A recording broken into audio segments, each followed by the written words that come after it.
Good afternoon. I'm Sheriff Kosher with the Kosciuszko County Sheriff's Department. We are having this news conference to get out some information that you'll have an opportunity to talk to the lead investigator today. On Monday, this past Monday around 7:30, we got a call of a body in a ditch on 300 North. At that time, road units went there. He was unresponsive at that time, and them and first responders tried to do CPR on the subject. As you already know, that he passed away then when EMS took him to KCH. From that point on, our detectives, our drug task force, our road officers have been working nonstop for 48 straight hours. They did, being anywhere from Elkhart to back to Warsaw, back and forth. It shows the kind of dedication I think that they have, the officers of this county. We're very fortunate to be able to work that long hours to get some resolve to this, to make an arrest in this.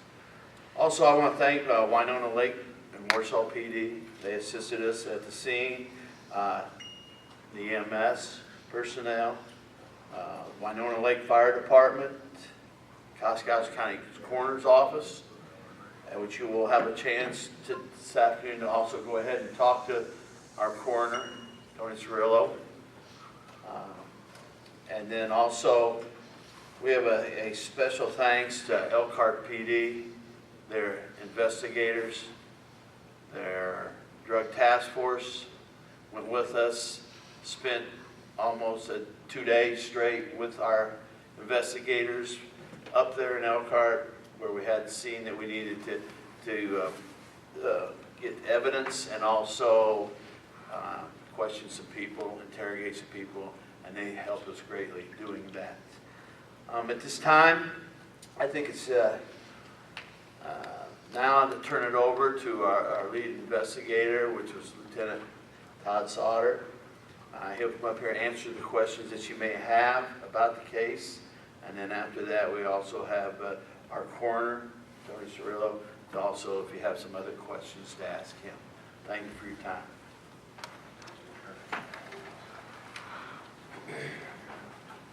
Good afternoon. Thank you for coming in today. I've got some prepared notes, but I may just open up the floor for any questions that you have. If there's something I can answer, I will do my best to answer those questions. Can we start just with your name, spelling, please? Todd, D-O-D-D, Sauter, S-A-U-T-T-E-R. Thank you.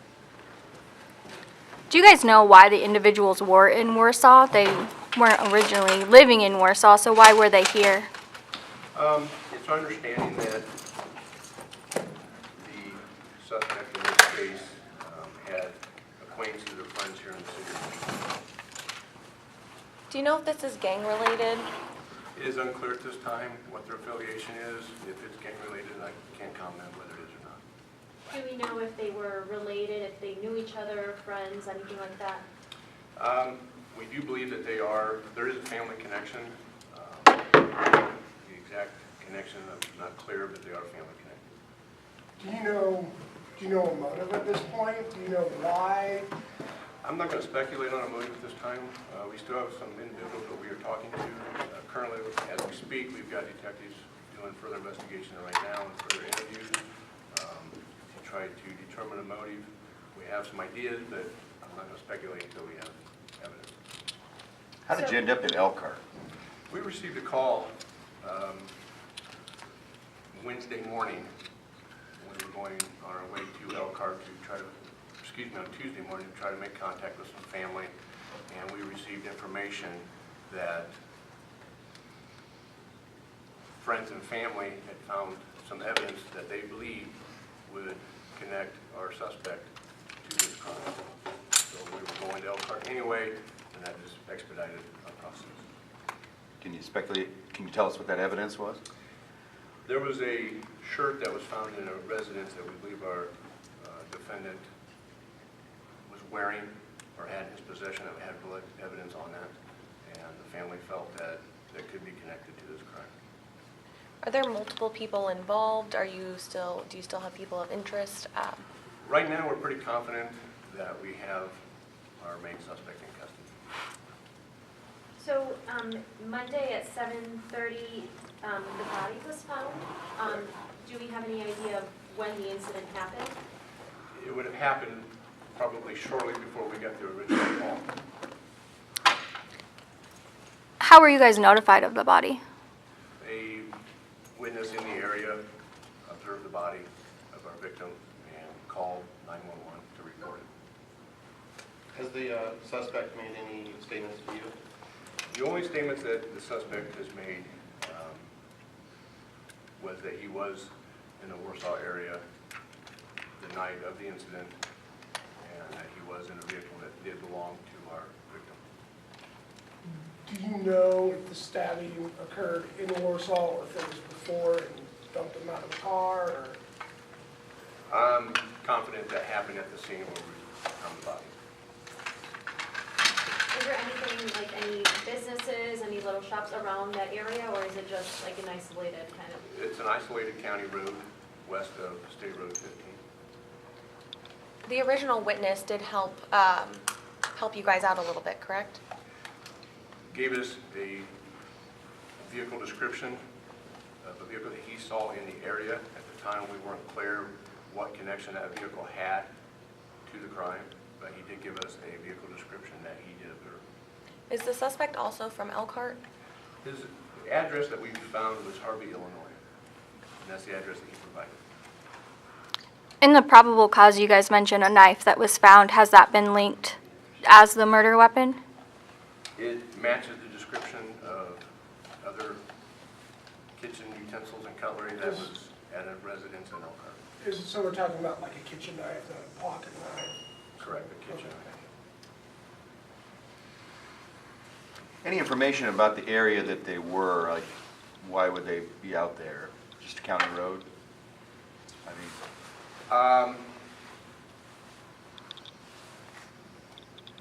Yes, that it was just a county road not far from the friend or acquaintance that our suspect had in Warsaw, so they could have been leaving that residence. coming or going in.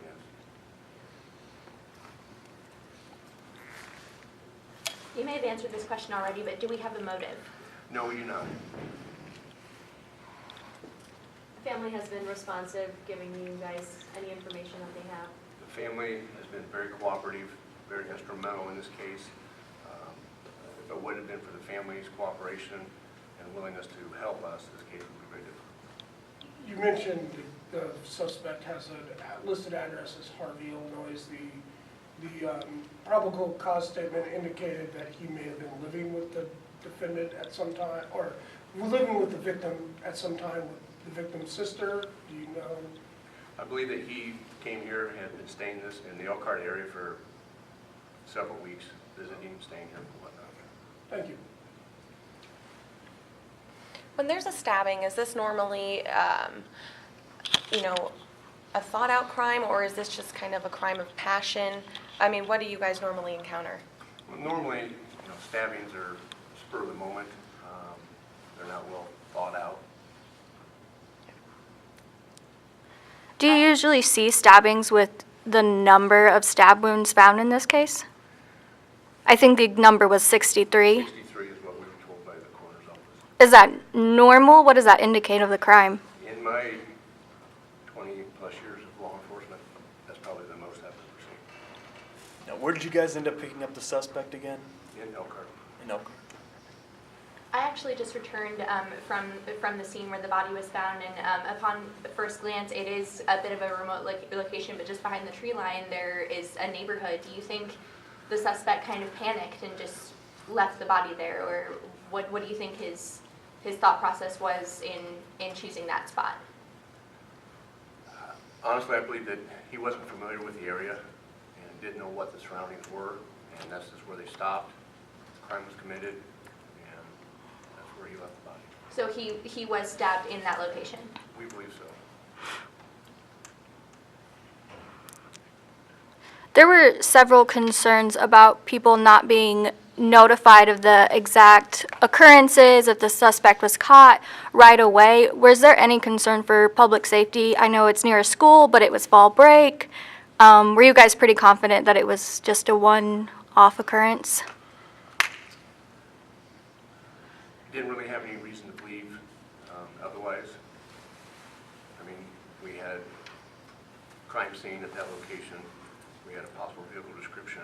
As soon as we got the vehicle description, how vague it was, we immediately sent officers out to the surrounding areas, neighborhoods, apartment complexes in the area to try to locate that vehicle.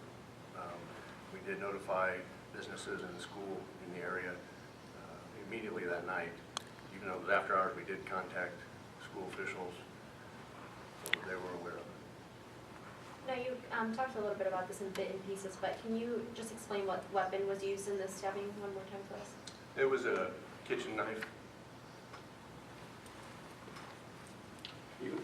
Excuse me. I know it was raining that night, and I'm sure the crime scene was pretty difficult to, it was probably hard to find a lot of evidence, but and you found the car, correct?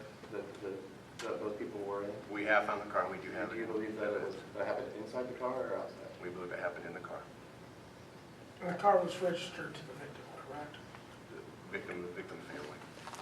And you say kitchen knife. What type of kitchen knife? Just I don't, off the top of my head, I don't recall the actual length of it, but it was probably a 6 or 8 inch blade, cutlery type knife, kitchen knife. So he was driving with that knife? The knife, we're assuming was in the vehicle or someone had the knife. We don't know at this point. Were there any other weapons in the vehicle? Not that we've located. And was it just those two men in the vehicle? As far as we know at this point. What's the next step in the process of charging this man? He has an initial hearing sometime this afternoon, I was told. From then, he will be formally charged and advised of what the charges that he is facing. And the next step would just be the court process. And do you have any idea exactly what those charges are? At this time, he's being charged with murder. Has the family of the victim made any comments about the suspect? Other than they know him. Do you know if the suspect has a criminal history prior to this? I'm not going to comment on his background. When was the last homicide investigation you guys had? Do you know? Earlier this year, I do believe, or late last year.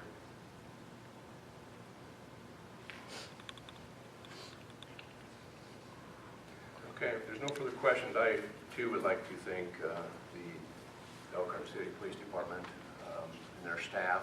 They've opened the doors to us, and if it wouldn't have been for their help and guidance on the locations around the city of Elkhart, we would have been lost.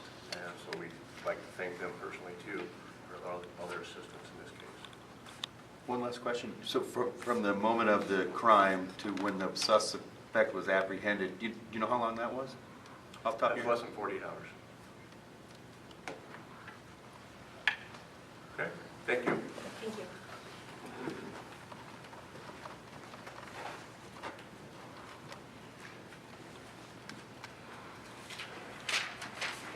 Good afternoon, I'm Tony Cirillo, Kosciuszko County Coroner. I'm glad to answer any questions I can within reason on this case. Last name is spelled Cirillo. That was Tony, correct? Correct. It's already been mentioned there were 63 stab wounds. How do you determine 63 individual stab wounds? It takes a lot of time at autopsy to do that.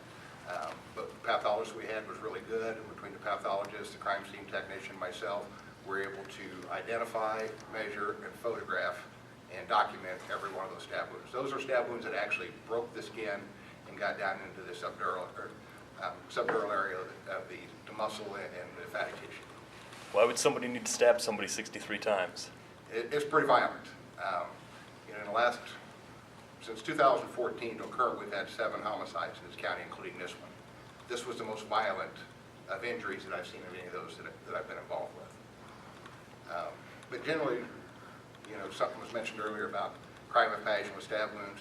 Usually stab wounds are, especially when you get this many, are more personal than they are random things. So, You know, it tells us that the attack probably was some type of a personal nature, even though I'm not privy to what the suspect has told the officers or what their motives are. But to have that many, I mean, it says something there. Similar question to that Detective Sauter offered. In your time as a coroner, and your time with the coroner's office, and your time as a police chief, have you ever seen this many stab wounds or something this violent? No, I haven't. I haven't. I mean, honestly, stab wounds in this county, the most I've ever seen was one. Now, we're talking all over the body. Was there a specific part of the body that had like more? The primary target region was the chest and stomach and flank area on the front, some on the back and some in the back of the neck, but the majority of them were in the front torso area, Was it all on one side or the other because they were in a car? both sides. On both sides. Was there one specific wound that caused the death, or was it just a combination of all the wounds? So it was a combination of the wounds which caused bleeding, you know, and you're going to bleed out, and there was also some internal organs that were damaged that would have led to the death that right now we're not ready to disclose. Do you believe this was planned, or do you believe it was a spur-of-the-moment thing out of fear? That's a police question and not a coroner question, so I can't answer that for you. You said you've never experienced anything like this in your years of work. Was it particularly tough for you? I know this boy, he was a young man. Was that tough for you? Every case is tough. When you deal with young people, it's even tougher. I mean, this year's been a particularly bad year in this county for young people. We've had a 16-year-old, two 17-year-olds killed in automobile crashes, had two other 13-year-olds die that I've had to deal with, and now this. So, you know, they're all tough because there's families that have lost a loved one. And, you know, why I do my job, do my investigation, the part that I seem to be most passionate about is working with the families to try to get some kind of closure and get their loved one where they need to be. And, you know, that's what I did all the next night once we were able to identify him, was work with the family.